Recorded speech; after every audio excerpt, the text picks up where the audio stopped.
성전 파괴와 성소 정결의 비밀, 이란 주제로 얘기를 시작하겠습니다. 누가복음 21장 5절로 6절. 어떤 사람들이 성전을 가리켜 그 미석과 헌물로 꾸민 것을 말하매 예수께서 가라사대 너는 보는 것이 이것들이 날이 이르면 돌 하나도 돌 위에 남지 않고 다 무너뜨리우리라. 미석과 헌물로 성전을 꾸몄다고 하죠. 아름다울 미자니까 아름다운 돌이다. 상당히 고가의 돌로, 그 다음에 헌물이라니까 헌금을 통해서 성전을 꾸몄다는 것을 알 수가 있어요. 예수 당시의 성전은 헤롯 성전이죠. 이 성전이 무너진다고 예언을 합니다. 그러면 왜 성전이 무너질까요? 성전이 무너지는 이유는 그 안에 가증한 것이 있기 때문입니다. 헤롯 성전이 있던 자리에는 원래는 솔로몬 성전이 있었습니다. 솔로몬 성전이 성전 앞에 산에다가 우상의 산당을 지었을 때 성전이 결국은 파괴가 되니까 그 뒤에 스룹바벨 성전이 들어서죠. 70년 뒤에. 스룹바벨 성전도 역시 제사장들이라든지 레위인들이라든지 이방신을 섬기는 여자들과 결혼하고 타락했을 때에 파괴가 되고, 그 다음에 들어서는 게 헤롯 성전이에요. 이 헤롯 성전이 들어섰던 자리, 솔로몬 성전이 들어섰던 자리는 여호와 하나님께서 아브라함에게 독자인 이삭을 번제로 드리라고 했던 바로 그 모리아 산입니다. 모리아 산 자락에다가 솔로몬 성전을 지은 거고, 그 모리아 산 자체가 예루살렘에 들어갑니다. 여호와 하나님이 아브라함을 통해서 아브라함의 독자인 이삭을 번제로 드리라 라는 시험을 하죠. 그 시험을 통해서 여호와 하나님은 여호와 하나님의 독생자인 예수 그리스도를 번제로, 즉 십자가에 못 박혀 죽이시고 부활을 통해서 인간을 대신 속죄하기 위한 번제로 하나님이 우리 인간에게 계획을 전해주고 주기 위해서, 약속을 주기 위해서 아브라함에게 하나뿐인 이삭을 번제로 드리라는 시험을 한 겁니다. 테스트를 한 겁니다. 아브라함이 하나님이 능히 자기 아들인 이삭을 죽여도 도로 살려낼 줄 알고 번제로 드리려고 했죠. 의심 없이. 그 부분을 한번 읽어보겠습니다. 히브리서 11장 17절에서 19절. 아브라함은 시험을 받을 때에 믿음으로 이삭을 드렸으니 저는 약속을 받은 자로되 그 독생자를 드렸느니라. 저에게 이미 말씀하시기를 내 자손이라 칭할 자는 이삭으로 말미암으리라 하셨으니 저가 하나님이 능히 죽은 자 가운데서 다시 살리실 줄로 생각한지라. 비유컨대 죽은 자 가운데서 도로 받은 것이니라. 18절에 보니까 내 자손이라 칭할 자는 이삭으로 말미암으리라, 이렇게 여호와 하나님이 미리 말했으니까 이삭을 통해서 앞으로 내 자손이 번성할 것이라는 것을 아브라함은 알고 있었던 겁니다. 그래서 설령 내가 여호와 하나님의 명령에 따라 이삭을 번제로 드려도 다시 부활시킬 것이라는 것을 믿음으로 믿고 번제로 드리려고 했던 것이죠. 이삭은 바로 예수 그리스도가 닮아 있어요. 죽었다가 부활한다. 실제로 이삭을 번제로 드린 건 아니지만 아브라함은 바로 이렇게 죽었다가 부활한다는 것을 믿었다는 겁니다. 그것을 통해서 예수가 십자가에 못 박혀 죽으시고 부활할 것이라는 것을 예표하는 그림자라고 볼 수가 있죠. 그래서 믿음이 있는 겁니다. 이 믿음이라는 단어는 어느 때만 통용될 수 있어요? 예수 그리스도가 십자가에 못 박혀 죽으시고 부활하시는 것을 믿는 그 믿음만이 우리가 믿음이라고 할 수 있어요. 교회 가서 헌금하고 봉사하고 이런 것들을 많이 한다고 해서 그거는 믿음 있다고 하지 않습니다. 믿음은 오로지 예수 그리스도의 십자가의 피의 은혜와 죽으심으로 말미암아 나의 죄가 사해지고 나는 죄에서 해방되었다. 이것을 믿는 것이죠. 이것이 믿음이고 이것이 하나님이 보시기에 의로운 행위인 것입니다. 그런데 왜 그러면 성전이 자꾸 파괴되느냐? 이 믿음에서 이것을 예표하는 그림자를 가지고 있어야 되는데 그림자도 없고 자꾸 우상 숭배를 하기 때문에 그래요. 태양신 바알, 이 바알을 의미하는 그러한 우상 숭배를 하기 때문에 자꾸 성전이 파괴되는 겁니다. 솔로몬 성전을 짓기 전에 솔로몬이 어디를 가죠? 기브온 산당을 갑니다. 역대하 1장 3절에 보면 기브온 산당에 솔로몬이 가는 것을 알 수가 있죠. 그 부분을 한번 읽어보겠습니다. 역대하 1장 2절부터 읽겠습니다. 솔로몬이 온 이스라엘의 천부장과 백부장과 재판관과 온 이스라엘의 각 방백과 족장들을 명하고 온 회중과 함께 기브온 산당으로 갔으니 하나님의 회막 곧 여호와의 종 모세가 광야에서 지은 것이 거기 있음이라. 다윗이 전에 예루살렘에서 하나님의 궤를 위하여 장막을 쳤었으므로 그 궤는 다윗이 이미 기랏 여아림에서부터 위하여 예비한 곳으로 메어 올렸고, 이 얘기는 다윗이 기랏 여아림에 있던 하나님의 언약궤를 다윗성에다가 시온성에다가 갖다 놓은 곳을 말하는 거예요. 다윗이 쳤다는 장막은 모세의 장막이 아닙니다. 언약궤를 갖다 놓기 위한 새로운 장막을 말하는 거고, 5절 옛적에 훌의 손자 우리의 아들 부살렐에 지은 놋단은 여호와의 장막 앞에 있더라. 솔로몬이 회중으로 더불어 나아가서 여호와 앞 곧 회막 앞에 있던 놋단에 이르러 그 위에 1천 희생으로 번제를 드렸더라. 솔로몬이 1천 번제를 드린 겁니다. 1,000번의 제사가 아니고 1,000 짐승으로 번제를 드린 겁니다. 번제는 뭘 상징해요? 예수 그리스도가 인간을 속죄하겠다는 것을 상징하는 제사거든요. 솔로몬이 예수 그리스도를 예표하는 그림자인 번제를 그냥 번제도 아니고 1,000번제를 드렸기 때문에 하나님이 꿈에 나타나서 솔로몬에게 무엇을 줄까 하니 솔로몬이 지혜를 달라고 하니까 거기에 물질적인 복도 함께 쏟아 부어줬던 것이죠. 하나님의 복을 받기를 원한다면 어떤 걸 우리가 원해야 돼요? 바로 예수 그리스도를 예표하는 1,000번제. 그러나 지금은 번제의 제사의 의미가 없어요. 이미 예수 그리스도가 실체로 왔기 때문에 십자가에 못 박혀 죽으시고 부활하심으로써 인간을 죄에서 해방한 실체가 왔기 때문에 더 이상 이런 번제는 의미가 없습니다. 그렇다면 지금은 예수 그리스도의 십자가의 피의 은혜를 갖고 그냥 가는 겁니다. 하나님이 물질적인 복을 줬더니 말년에 1,000명의 여자, 1,000명의 아내를 맞아들여서 결국에는 우상숭배에 빠지죠. 솔로몬 성전이 역대하 3장에 어떻게 짓는 게 쭉 나오고 결국에는 우상숭배를 해서 그 솔로몬 성전의 맞은편 기드론 골짜기가 그 앞에 있고 감람산 남쪽에 맞은편에 보이는 쪽에다가 우상숭배 산당을 지어요. 모압의 신인 그모스, 암몬족 속의 이 몰렉, 전부 다 이것들은 태양신 바알의 또 다른 이름이에요. 이 그모스와 몰렉 신당을 짓고 여기다가 아스다롯까지 해서 이 산당을 짓습니다. 그래서 우상숭배를 해요. 이런 죄를 짓기 때문에 솔로몬 성전이 바벨론 제국 느부갓네살에 의해서 철저하게 파괴가 되고 솔로몬 성전에 있는 하나님을 섬기는 성전 기물, 금으로 된 성전 기물들이 전부 다 바벨론 제국으로 끌려갑니다. 여기에 있던 하나님의 언약궤도 어디론가 사라지고 그 이후에는 종족을 감추고 지금까지도 찾을 수가 없게 된 것이죠. 처음에 예수 그리스도를 예표하는 1,000번제를 드려서 예수 그리스도가 인간을 속죄할 것이라는 그림자를 솔로몬이 제사를 그것도 어디에? 모세의 장막, 하나님이 명한 그 모세의 장막, 율법의 장막에 가가지고 성막에 가가지고 1,000번제를 드렸을 때 하나님이 감당할 수 없는 물질적인 복과 지혜를 주셨는데도 불구하고 솔로몬이 하나님을 배신을 하고 우상숭배를 하게 됨으로써 이스라엘이라는 나라는 멸망의 길로 들어서게 되는 것이죠. 솔로몬 사후에 죽은 뒤에 이스라엘이 둘로 나눠져서 10지파는 북이스라엘, 2지파는 남유다로 남아서 북이스라엘은 아수르에게 망하고 남유다는 바벨론에게 망하게 되죠.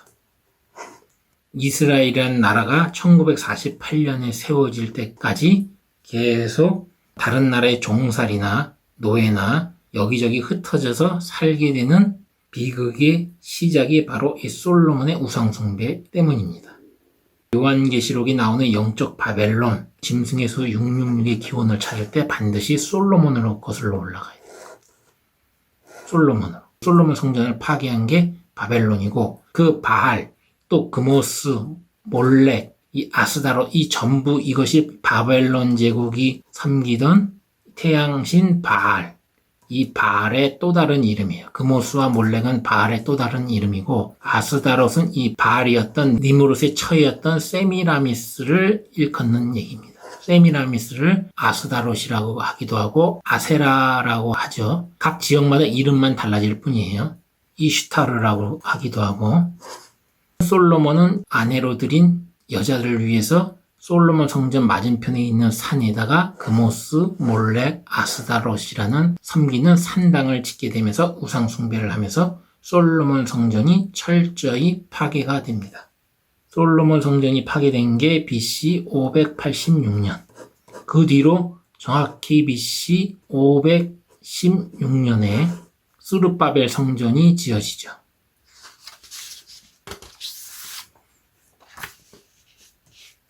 솔로몬 성전이 파괴되고 이 스룹바벨이 포로에서 귀환되고 나서 스룹바벨 성전이 짓기 시작합니다. 그때가 정확히 BC 536년에 건축을 시작해요. 바사국 고레스가 석방시켜주죠. 스룹바벨을. 그래서 총독으로 삼아서 유대로 돌아옵니다. BC 536년에 건축을 시작하는데 건축이 2년 하다가 중단이 돼요. 왜냐하면 사마리아인들이 회방을 해서 건축이 중단이 됩니다. 그러다가 14년 뒤인 BC 520년에 다시 건축이 시작됩니다. 고레스 2년에 다시 건축이 시작돼서 BC 516년에 완공이 되면서 솔로몬 성전이 파괴된 뒤 정확히 70년에 스룹바벨 성전이 세워지게 되죠. 그런데 스룹바벨 성전이 지어지고 나서 다시 유대 백성들은 그리고 제사장들과 레위인들까지 전부 타락을 하게 돼요. 타락을 하게 돼서 눈먼 희생을 가지고 제사를 드리거나 정해진 곳에서 11조를 먹어야 됨에도 불구하고 성전 밖으로 빼돌리죠. 빼돌려서 불을 축축하게 되고 그게 말라기서에 나오는 거예요. 누가 이 성전의 문을 닫았으면 좋겠다 이런 탄식까지 나오죠. 말라기서에. 결국에는 BC 167년에 이 부분은 성경에 나오는 부분이 아니에요. 성경에는 수리아라고 하는데 이 시리아의 이 안티오쿠스 4세 에피파네스라는 8번째 왕이 스룹바벨 성전 뜰에다가 번제단이 있는 성전 뜰에다가 바알을 상징하는 이 제우스 신상을 세웁니다. 이 바알이 그리스로 넘어가면 이름이 제우스로 바뀌어요. 로마로 가면 아폴로로 바뀌고 또는 솔 인빅투스라고 하죠. 이 제우스 신상을 세우고 번제단에 절대 드려서는 안 되는 돼지고기까지 번제로 드리게 됩니다. 그리고 율법을 금하고 안식일을 지키지 못하게 금하고 이것을 어겼을 경우에는 가차없이 처형을 시켜버리죠. BC 167년에 이 스룹바벨 성전에다가 멸망에 가증한 것을 세워요. 그래서 결국에는 스룹바벨 성전도 BC 63년에 로마가 쳐들어왔을 때에 철저히 파괴됩니다. 물론 이 중간에 3년 뒤인 164년에 제사장의 아들들인 마카비 세력이 들고 일어나서 예루살렘 성을 다시 수복하고 회복을 해서 수전절이라고 이름 짓고 명절로 지키고 있지만 결국에는 이 마카비 세력이 세운 왕조도 무너지게 돼요. 마카비 세력이 세운 왕조가 하스모니안 왕조인데 결국은 로마에 의해서 멸망하고 그 하스모니아 왕조를 무너뜨리는데 도움을 줬던 에돔 지역을 다스리던 이스라엘의 남쪽에 있던 이 에돔 지역의 통치자인 안티파테르 이 아들이 헤롯 대왕인데 이 사람이 결국에는 유대 지역을 로마로부터 위임을 받아서 통치하게 되는 겁니다. 이 이방인인 이둠의 출신인 에돔 지역 출신인 헤롯 대왕이 유대인들의 환심을 사기 위해서 아주 화려하고 황금으로 치장한 솔로몬 성전보다 몇 배로 큰 헤롯 성전을 짓게 되는 겁니다. 그 헤롯 성전을 짓는 와중인 46년째 되는 해에 예수가 성전에 들어가서 장사치들을 전부 채찍으로 노끈으로 때리고 상을 얻고 하면서 재림 때의 성전을 정결하게 하겠다는 어떤 예표적인 그림자적인 행위를 해요. 그것이 바로 요한복음 2장에 나와 있습니다. 한번 읽어보겠습니다. 요한복음 2장 13절부터 22절까지 읽겠습니다.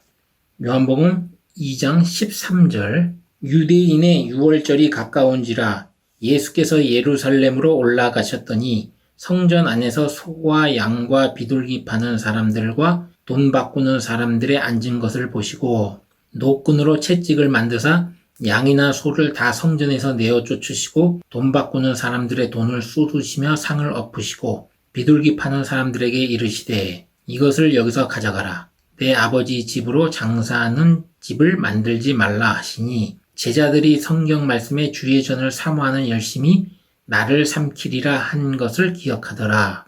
이에 유대인들이 대답하여 예수께 말하기를 네가 이런 일을 행하니 무슨 표적을 우리에게 보이겠느뇨? 예수께서 대답하여 가라사대 너희가 이 성전을 헐라. 내가 사흘 동안에 일으키리라. 유대인이 가로되 이 성전은 46년 동안에 지었거늘 네가 3일 동안 일으키겠느뇨 하더라. 그러나 예수는 성전된 자기 육체를 가리켜 말씀하시는 것이라. 죽은 자 가운데서 살아나신 후에야 제자들이 말씀하신 것을 기억하고 성경과 및 예수의 하신 말씀을 믿었더라. 나중에 부활한 후에야 제자들이 믿었다는 거예요. 이 얘기를 할 때는 깨닫지 못한 것이죠. 사흘 만에 다시 짓겠다. 헤롯 성전도 철저히 파괴될 것을 누가복음 21장, 그 다음에 마태복음 24장에도 나오죠. 그리고 나서 새로운 성전이 세워지는데 그게 바로 예수 자신의 육체다. 이것을 요한복음에서 보여주고 있는 거예요. 성전의 역사를 보면 처음에 하나님이 모세를 통해서 성막을 짓죠. 그리고 건물을 뜻하는 성전을 짓고 성전에서 우상 숭배를 하니까 파괴되고 영원히 파괴되지 않는 예수의 육체가 직접 성전으로 오게 되는 겁니다. 이 성막 같은 경우는 파괴된 것은 아니지만 사사시대 때 엘리라는 제사장이 있어요. 엘리 제사장의 두 아들이 있는데 이 두 아들들이 율법에 명한 대로 제물을 그대로 규례대로 하지 않고 자기들 임의대로 마음대로 폐악질을 하면서 하나님께 모욕을 줬습니다. 죄를 짓고. 그런데 어느 날 블레셋에서 쳐들어왔을 때 전쟁에서 이스라엘이 지자 이 두 아들에게 하나님의 언약궤를 가지고 전쟁터에 나가서 가지고 나가면 블레셋 사람들을 이기겠다고 생각했지만 이들이 저지른 그 행위, 악한 행위로 인해서 결국에는 블레셋의 그 하나님의 언약궤를 빼앗깁니다. 그리고 7달 동안 블레셋 땅에 그 하나님의 언약궤가 있죠. 그러나 하나님이 그 블레셋 사람들을 계속 치니까 질병으로 치고 재앙으로 치니까 결국은 하나님의 언약궤가 돌아와요. 그래서 기랏 여아림 이 사람 집에 20년 동안 있게 되는 거죠. 그리고 다윗이 이것을 찾아다가 모세 성막이 있는 기브온 산당에 갖다 놓는 게 아니고 자기가 점령한 그 시온성이라고 불리는 다윗성, 예루살렘 이 다윗성에다가 장막을 새로 만들어서 거기다 하나님의 언약궤를 갖다 놓고 그 다음에 솔로몬 성전을 짓는데 그 이후에는 이 모세의 성막이 모세의 회막, 장막이 등장하지 않아요. 그리고 나서 솔로몬 성전 때 스룹바벨 성전, 헤롯 성전이 전부 우상숭배, 성전 안에 멸망에 가증한 것들이 들어가서 전부 다 파괴되죠. 특히 이 헤롯 성전 때는 이방인이 세운 이 헤롯 성전에는 모세의 자리에 누가 앉았어요? 마태복음 23장 보면 예수가 얘기를 하죠. 바리새인들과 서기관들이 이 모세의 자리에 앉아서 천국에 들어갈 자들도 못 들어가게 막고 배나 죽일 자식으로 만든다고 나오죠. 성전 파괴 예언을 하시고 실제로 AD 70년 로마의 티투스에 의해서 AD 64년에 완공된 이 헤롯 성전이 파괴가 돼서 완전히 무너지죠. 성전 파괴가 되고 예수의 육체 자신이 성전이 된다고 요한복음 2장 13절에서 22절까지 나오는 겁니다. 하나님의 성전이 파괴되는 계기는 멸망에 가증한 것, 즉 예수 그리스도의 십자가의 피의 은혜, 이것이 아닌 이것의 그림자라든지 아니면 실체에서 벗어난 우상 숭배를 할 경우 멸망에 가증한 것, 바리새인들과 서기관들이 모세의 자리에 앉아서 하나님의 말씀을 빙자해서 외식을 하게 될 경우에 성전이 파괴되는 것입니다. 예수 그리스도가 십자가에 못 박혀 죽으시고 장사된 다음에 3일 만에 부활하심으로써 이제는 성전의 시대가 끝나고 예수의 육체가 곧 성전 시대가 열리는 것이고, 예수 그리스도의 십자가의 죽으심과 부활하심을 믿는 자마다 그 사람 몸이 어떻게 되는 거예요? 성전이 되는 거예요. 믿는 자들이 성전이 되는 시대가 오는 겁니다. 예수 그리스도를 통해서 이제는 믿는 자들이 성전이 돼요. 믿는 자들이 성전이 된다는 구절을 한번 읽어보겠습니다. 고린도전서 3장 9절부터 17절까지 읽겠습니다. 고린도전서 3장 9절. 우리는 하나님의 동역자들이요 너희는 하나님의 밭이요 하나님의 집이니라. 하나님의 집이라고 그러죠. 믿는 사람들이 밭이고, 내게 주신 하나님의 은혜를 따라 내가 지혜로운 건축자와 같이 터를 닦아두매 다른 이가 그 위에 세우나 그러나 각각 어떻게 그 위에 세우기를 조심할지니라. 터를 닦았다고 그래요. 이 닦아둔 것 외에 능히 다른 터를 닦아둘 자가 없으니 이 터는 곧 예수 그리스도라. 터를 닦았는데 이 터가 뭐예요? 기초가 예수 그리스도다. 고린도전서 3장 12절. 만일 누구든지 금이나 은이나 보석이나 나무나 풀이나 지프로 이 터 위에 세우면 각각 공력이 나타날 터인데 그 날이 공력을 밝히리니 이는 불로 나타내고 그 불이 각 사람의 공력이 어떠한 것을 시험할 것임이니라. 만일 누구든지 그 위에 세운 공력이 그대로 있으면 상을 받고 누구든지 공력이 불타면 해를 받으리니 그러나 자기는 구원을 얻되 불 가운데서 얻는 것 같으리라. 부끄러운 구원을 받는다는 거죠. 만약에 자기가 이 말씀으로 세웠는데 심판날에 불이 댕겨질 때에 여기서 타고 없어진 사람은 구원은 받되 부끄러운 구원을 받는 거예요. 세워진 집이 그대로 있으면 그 사람은 그대로 보상을 받고, 고린도전서 3장 16절. 하나님의 성전 것과 하나님의 성령이 너희 안에 거하시는 것을 알지 못하느뇨. 누구든지 하나님의 성전을 더럽히면 하나님이 그 사람을 멸하시리라. 하나님의 성전은 거룩하니 너희도 그러하니라. 예수 그리스도를 믿는 자가 이제는 성전이 되는 겁니다. 모세의 성막부터 시작해서 성전, 그리고 예수 그리스도 육체 자체가 성전, 그리고 믿는 자가 성전이 되는 시대가 지금의 시대인 것입니다. 성전을 세웠던 자리가 하나님이 아브라함에게 시험을 해서 이삭을 번제로 드리려고 했던 바로 그 모리아 산에다 지었어요. 예수 그리스도가 십자가에 못 박혀 죽으실 때 이 성전에서 아주 가까운 골고다 지역에서 구약의 번제를 상징하는 예수 그리스도가 십자가에 못 박혀 죽으셨죠. 죽으시자마자 성전에 있는 지성소와 성소를 구분하는 이 휘장이 찢어져 버리고, 이 휘장이 뭘 뜻해요? 예수 그리스도의 육체를 뜻해요. 예수 그리스도가 죽자마자 이 휘장이 둘로 찢어져 버렸죠. 제사장이 그걸 보고 이는 참 선지자 하나님의 아들이었다는 것을 그때 깨닫죠. 그런데 믿는 자들 몸 자체가 성전인데 카톨릭이라든지 개신교라든지 교회 건물이나 성당 건물을 마치 성전화시키죠. 똑같은 거예요. 이 성경에도 없는 이것을 성전화시키면 안 돼요. 믿는 사람 하나하나가 자체가 성전이에요. 그래서 예수 그리스도의 십자가의 피의 은혜를 가지고 가는 것인데, 교회를 건물을 성전화해서 교황이나 아니면 대형교회 개신교 목사나 아니면 작은 교회 목사라도 신격화하죠. 이렇게 신격화하면 그게 뭐가 되는 거예요? 멸망에 가증한 것이 되는 겁니다. 이것이 제2의 현대판 바알, 제우스 신상이 되는 거예요. 이렇게 되면 어떻게 돼요? 같이 멸망당하겠죠. 멸망에 가증한 것이 서면 어떻게 돼요? 유대에 있는 자는 산으로 도망가라 그랬죠. 마태복음 24장 프로파일링 시간에 그 산은 어디라고 그랬어요? 스가랴에서 14장 4절에 말한 것처럼 감람산. 이 감람산이 둘로 쪼개져서 나타나는 골짜기 속으로 숨으라고 그랬죠. 스가랴에서 14장 4절에 이 감람이 뜻하는 이 감람산은 뭘 의미해요? 감람나무가 있고, 이 감람나무는 무엇을 뜻합니까?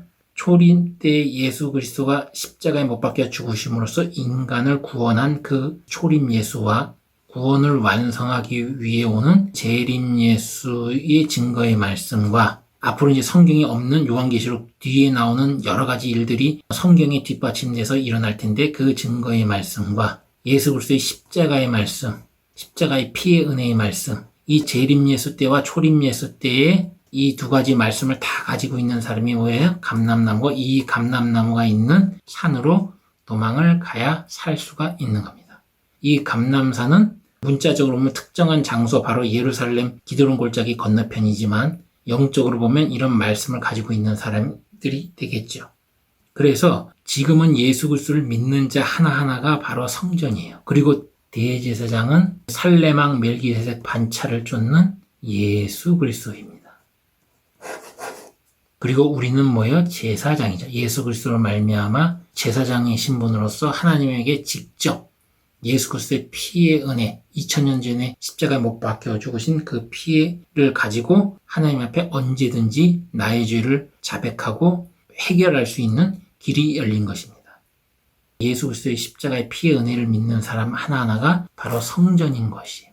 교회나 성당이 성전이 아니고 교황이나 개신교 목사나 신격화된 목사나 이 사람들도 하나의 우리의 형제일 뿐이지 하나님과 동격이거나 예수 그리스도와 동격이 있는 사람들이 아닙니다. 동격이라고 하면 그것이 멸망에 가증한 것이 돼서 결국은 나중에 영적 바벨론 세력이 되어 요한계시록에 나오는 음녀가 돼서 심판을 받게 되는 거고, 이것을 쫓아가는 사람들도 전부 다 심판을 받는 겁니다.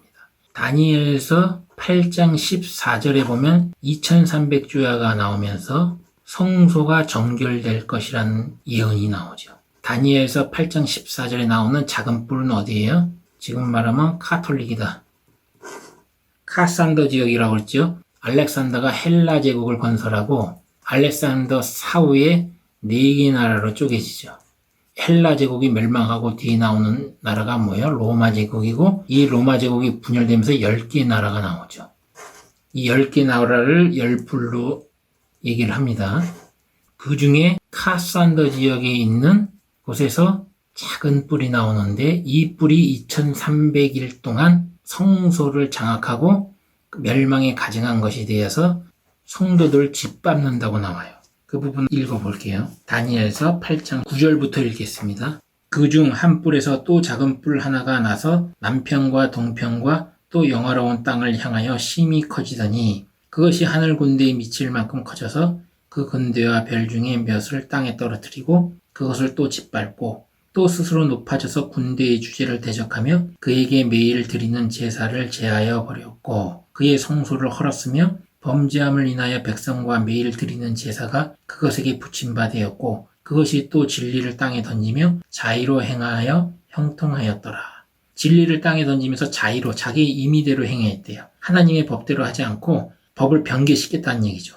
내가 들은즉 거룩한 자가 말하더니 다른 거룩한 자가 그 말하는 자에게 묻되 이상에 나타난 바 매일 드리는 제사와 망하게 하는 죄악에 대한 일과 성소와 백성이 내어준 바가 되며 짓밟힐 일이 어느 때까지 이를꼬 하매 그가 내게 이르되 2300주야까지니 그때의 성소가 정결하게 함을 입으리라 하였느니라. 성전이 정결된다. 성소가 정결된다는 것은 결국은 뭐예요? 2300일 뒤에 이뤄진 일이다. 성경에서 2300일 하루는 1년이라고 계산합니다. 예언을 풀 때. 그러니까 2300년 뒤에요. 그러면 이 2300년 뒤에 벌어질 일인데 그러면 이 작은 뿔이 나오는 기준점이 몇 년이냐? 동고트가 멸망하는 538년이 시작점으로 봐서 이때 카톨릭이 종교와 정치와 군사권까지 완전히 갖추게 돼요. AD 538년. 이때부터 2300년을 세어봐야 돼요.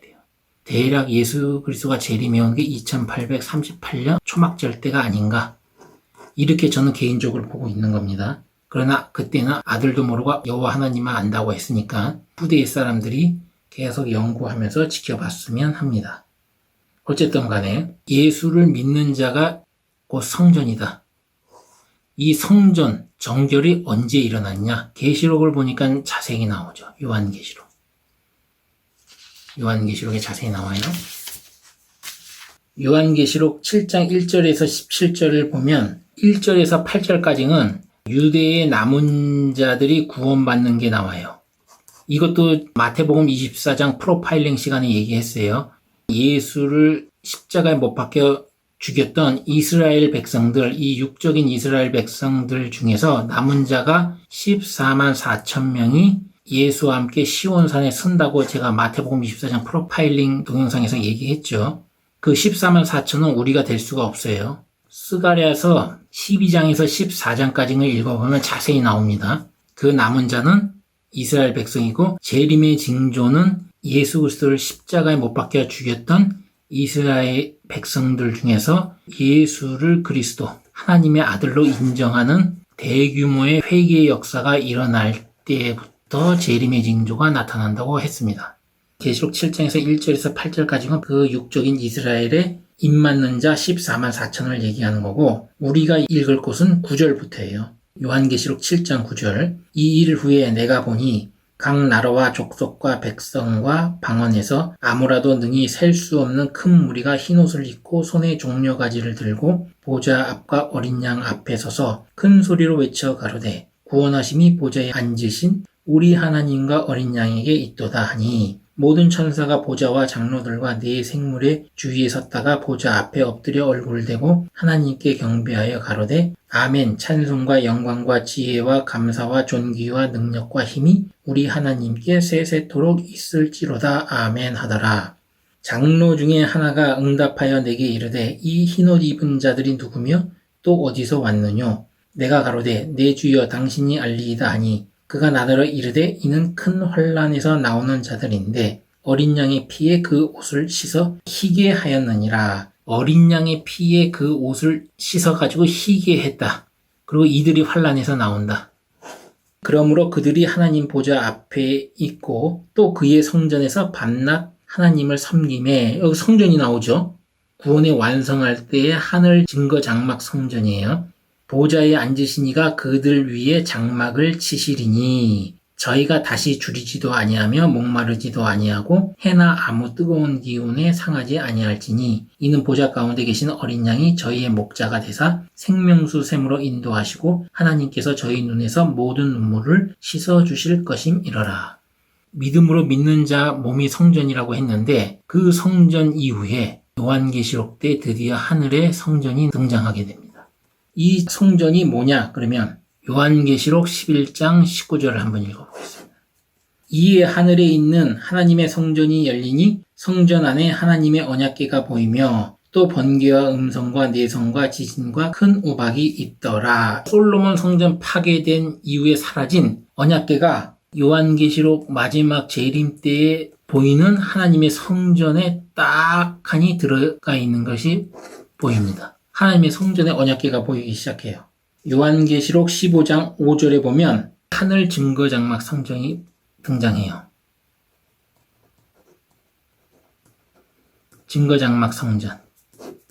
읽어보겠습니다. 또 이 일 후에 내가 보니 하늘의 증거 장막의 성전이 열리며, 아브라함이 하나님의 명령에 따라 독자인 이삭을 번제로 드렸던 모리아산, 그리고 시내산에서 모세에게 명했던 하나님의 회막, 성막, 솔로몬 성전, 스룹바벨 성전, 헤롯 성전, 성전의 시대, 예수의 육체 자신이 십자가 때의 성전임을 보여주시고, 예수를 믿는 자는 누구나 하나님의 거룩한 성전이 되고, 요한계시록에 바로 증거장막 성전이 열리면서 최종적으로 이 과정을 통해서 요한계시록에서 성소 정결이 일어나게 되는 것이고, 이것이 다니엘서 8장 14절에 얘기한 성소 정결이 이루어지는 역사다. 이것이 바로 성소 정결의 비밀이다.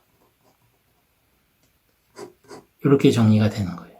한 구절을 더 읽어볼게요. 예수 그리스도가 이제 재림을 하게 돼요. 그리고 증거장막 성전이 열리고, 어디를 읽냐면 요한계시록 19장 11절에서 21절까지 읽어보겠습니다. 또 내가 하늘이 열린 것을 보니 보라 백마와 탄 자가 있으니 그 이름은 충신과 진실이라. 그가 공의로 심판하며 싸우더라. 그 눈이 불꽃 같고 그 머리에 많은 면류관이 있고 또 이름 쓰는 것이 하나 있으니 자기밖에 아는 자가 없고, 또 그가 피 뿌린 옷을 입었는데 그 이름은 하나님 말씀이라 칭하더라. 피 뿌리는 옷을 입었다고 그랬죠. 피 뿌린 옷을 입었는데 예수예요. 피 뿌린 옷을 입었는데 그것이 하나님의 말씀이래요. 하나님의 말씀.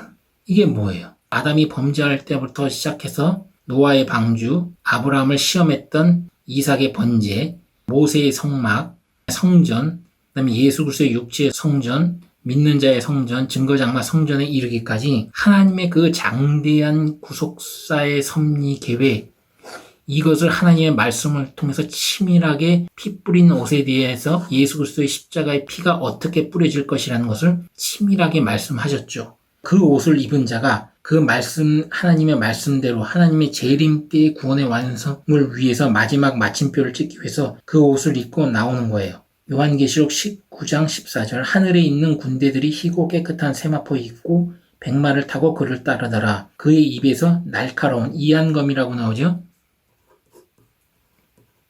날카로운 검이 나오니 그 입에서 나온다는 거죠. 말씀으로 나오는 거예요. 그것으로 만국을 치겠고 친히 저희를 철장으로 다스리며 또 친히 하나님 곧 전능하신 이의 맹렬한 진노의 포도주 틀을 밟겠고, 진노의 포도주 틀을 밟겠다는 것은 심판하겠다는 것이죠. 그 옷과 그 다리에 이름 쓴 것이 있으니 만왕의 왕이요 만주의 주라 하였더라. 또 내가 보니 한 천사가 해에 서서 공중에 나는 모든 새를 향하여 큰 음성으로 외쳐 가로되 와서 하나님의 큰 잔치에 모여 왕들의 고기와 장군들의 고기와 장사들의 고기와 말들과 그 탄자들의 고기와 자유한 자들이나 종들이나 물은 대소하고 모든 자의 고기를 먹으라 하더라. 또 내가 보매 그 짐승과 땅의 임금들과 그 군대들이 모여 그 말탄 자와 그 군대로 더불어 전쟁을 일으키다가 짐승이 잡히고 그 앞에서 이적을 행하던 거짓 선지자들도 함께 잡혔으니 이는 짐승의 표 666이죠. 짐승의 표를 받고 그의 우상에게 경배하던 자들을 이적으로 미혹하던 자라. 이돌이 산채로 유황 붉은 못에 던지우고 그 나머지는 말탄 자의 입으로 나온 검의 주검에 모든 새가 그 고기로 배불리우더라. 주검이 있는 곳에 독수리가 모일지니라. 그 시체를 새들이 먹는다는 거예요. 구원의 완성이 이렇게 이루어지는 겁니다. 그러면 도대체 이 성소정결의 비밀이 뭐냐? 힌트가 나왔어요. 피 뿌린 옷. 근데 이 성소정결의 비밀을 히브리서 10장에 아주 적나라하게 나옵니다. 히브리서 10장 1절로부터 18절까지 읽겠습니다. 히브리서 10장 1절 율법은 장차 오는 좋은 일의 그림자요 참 형상이 아니므로 해마다 늘 드리는 바 같은 제사로는 나오는 자들을 언제든지 온전케 할 수 없느니라. 율법으로는 온전케 할 수 없다는 거예요. 해마다 늘 드리는 바 같은 제사로는. 2절 그렇지 아니하면 섬기는 자들이 단번에 정결케 되어 다시 죄를 깨닫는 일이 없으리니 정결케 되면 죄를 깨닫는 게 없다는 거예요. 어찌 드리는 일을 그치지 아니하였으리요. 그러나 이 제사는 해마다 죄를 생각하게 하는 것이 있나니 율법으로 드리는 제사죠. 이는 황소와 염소의 피가 능히 죄를 없이 하지 못함이라. 그러므로 세상에 임하실 때에 가라사대 하나님이 제사와 예물을 원치 아니하시고. 세상에 임하실 때 누가 임하는 거예요? 초림 예수. 예수가 임하실 때에. 그때에는 때가 오면 하나님은 제사와 예물을 원치 아니하시고 오직 나를 위하여 한 몸을 예비하셨도다. 전체로 번제함과 속죄제는 기뻐하시 아니하시나니 이에 내가 말하기를 하나님이여 보시옵소서. 두루마리 책에 나를 가리켜 기록한 것과 같이 하나님의 뜻을 행하러 왔나이다 하시니라. 여기서 나는 예수죠. 시편에 나온 구절을 인용해서 초림 예수 때가 오면 하나님은 그때부터 제사와 예물을 원치 않는다. 번제와 속죄제도 기뻐하지 않는다. 왜? 예수 그리스도가 올 것이니까. 실체가 올 것이니까. 그런데 지금 하나님께 돈을 바친다 헌금을 하고 카톨릭에서는 매일 예수 그리스도의 피로 제사를 자꾸 드리면서 단번에 드리신 예수 그리스도를 능욕을 하고 있죠. 이 죄를 어떻게 다 감당하려고 그러는 겁니까? 히브리서 10장 8절 위에 말씀하시기를 제사와 예물과 전체로 번제함과 속죄제는 원치도 아니하고 기뻐하지도 아니하신다 하셨고 이는 다 율법에 따라 드리는 것이라. 율법에 따라 드리는 것이래요. 9절 그 위에 말씀하시기를 보시옵소서. 내가 하나님의 뜻을 행하러 왔나이다 하셨으니 그 첫 것을 폐하심은 둘째 것을 세우려 하심이니라. 그 복음이죠. 이 뜻을 쫓아 예수 그리스도의 몸을 단번에 들이심으로 말미암아 우리가 거룩함을 얻었노라. 단번에. 한 번이에요. 한 번. 단번에 예수 그리스도가 몸을 들여서 우리를 거룩하게 했대요. 그러니 거룩하게 했는데 매일매일 예수 그리스도의 피로 또 죄를 사함받고 죄 사함받고 이게 가능해요? 불가능해요? 불가능한데 그런 미사를 지내면 어떻게 되겠어요? 미사라는 말은 다른 말로 하면 제사예요. 하나님한테 심판받겠어요? 안 받겠어요? 받겠죠. 또 예수 그리스도 단번에 이렇게 거룩하게 했는데 헌금을 성경에 그 예수 그리스도 십자가의 피의 은혜 뒤에 나오는 성경 복음 말씀에서 헌금을 거뒀다는 얘기가 없는데 연보는 도와준다는 뜻이에요. 그래서 예루살렘 교회와 안디옥 교회가 기근이 들었을 때 성도들이 예수 믿는 사람들이 굶어 죽으니까 굶어 죽는 것을 방지하기 위해서 연보를 거뒀지만 하나님께 바친다는 헌금은 거뒀다는 얘기는 단 한 군절도 안 나오는 겁니다. 근데 거두면 어떻게 되는 거예요? 불법을 행하는 자가 되는 겁니다. 왜? 예수 그리스도는 바로 자기 몸을 들여서 단번에 거룩하게 했기 때문에 이것이 최고의 예물이고 제사고, 그러기 때문에 그 뒤로는 여호와 하나님은 그 히브리서 10장을 읽어보면 제사와 예물도 원치 아니하고 번제와 속죄제도 기뻐하지 아니한다는 말이 괜히 나오는 말이 아닙니다. 11절 제사장마다 매일 서서 섬기며 자주 같은 제사를 드리되 이 제사는 언제든지 죄를 없게 하지 못하거니와 율법에 따라 드리는 제사를 말하는 거죠. 12절 오직 그리스도는 죄를 위하여 한 영원한 제사를 드리시고 하나님 우편에 앉으사 그 후에 자기 원수들로 자기 발등상이 되게 하실 때까지 기다리시나니, 단번에 제사를 드리고 하나님 보호자 우편에 앉아서 원수가 자기 발등상에, 사단의 세력이 발등상에 떨어진다는 얘기는 뭐냐면 그들의 권세가, 사망의 권세가 더 이상 힘을 못 쓰고 완전히 땅바닥에 떨어진 것을 의미합니다. 그때까진 기다린다는 거예요. 재림 올라를 기다리면서. 14절 저가 한 제물로 거룩하게 된 자들을 영원히 온전케 하셨느니라. 예수 그리스도 몸으로 십자가에 피 흘려 죽으심으로 거룩하게 된 자를 온전케 했다고 나오죠. 성소 정결의 원리예요, 이것이. 이것을 재림 때 완성하겠다는 겁니다. 지금 얘기하는 게 성소 정결의 비밀에 대해서 히브리서 10장에 나오는 거예요. 15절 또한 성령이 우리에게 증거하시되 주께서 가라사대 그날 후로는 저희와 세울 언약이 이것이라 하시고 내 법을 저희 마음에 두고 저희 생각에 기록하리라 하신 후에 또 저희 죄와 저희 불법을 내가 다시 기억지 아니하리라 하셨으니 이것을 사하셨은즉 다시 죄를 위하여 제사 드릴 것이 없느니라. 율법은 모세의 돌판에 새겼지만 하나님의 그 이후의 언약은 예수를 믿는 자, 즉 성전이 된 자의 심령과 생각에다가 하나님의 말씀을 기록하겠다는 것입니다. 그 법을 그 마음에 두고 저희 생각에 기록하겠다는 얘기예요. 불법을 다시는 기억지 아니하고 다시 죄를 위하여 제사 드릴 것은 이제는 영원히 없다. 그러니 예물 자체도 예수 그리스도가 십자가에 못 박혀 죽으실 것을 예표하는 그림자 성격이에요. 예물, 그 다음에 제사, 번제, 구체적으로 나오죠. 속죄제, 기뻐하지 아니한다. 이거를 드리면서 종교 행위로 빠져들면 어떻게 되겠어요? 종교 행위로 빠져들면서 외식을 하게 돼요. 그것이 바로 예수 그리스도가 초림 때 오셨을 때 모세의 자리에 앉았던 서기관과 바리새인들과 똑같은 거겠죠. 차이점이 있다면 그때는 모세의 자리에 앉았지만 지금은 예수의 자리에 앉아서 그런 외식을 하고 있다는 것이겠죠. 이런 자들을 이제 심판하러 오시는 겁니다. 예수의 자리에 앉은 자들, 그리고 예수의 자리에 앉아서 외식하는 자들, 이런 자를 심판하는 것이 바로 재림의 역사예요. 이들을 심판하고 완전히 성소 정결을 완성을 하게 되고 그 성소 정결의 비밀이 예수 그리스도의 십자가에 못 박혀 죽으신 그 예수 그리스도의 피예요. 이 피를 내 대신 내 죄를 짊어지고 죽으셔서 나를 속전한 거예요. 속전. 대신 내 생명을 갚아주고 내 생명을 구원하신 거다. 이것을 믿는 것 하나다. 예수를 믿는 사람들은 이거 하나만 붙들고 가야 된다. 여기에 뭐 돈이라든지 봉사라든지 이런 것들을 플러스 시켜서 종교 행위라든지 의식, 행위 이런 것들을 많이 할수록 믿음 있다 이렇게 하는 자들은 전부 다 심판을 받습니다. 믿음은 오로지 하나, 예수 그리스도의 십자가의 피의 은혜로 내가 죄사함을 받고 최고의 예물, 최고의 봉사, 최고의 제사인 예수 그리스도의 육체로 단번에 제사를 드림으로써 우리는 거룩하게 되었다. 그것이 재림 예수 때에 완전히 완성하기 위해서 성소 정결이 일어나는데 그때가 바로 작은 뿔이 일어난 때부터 2300년 뒤이다.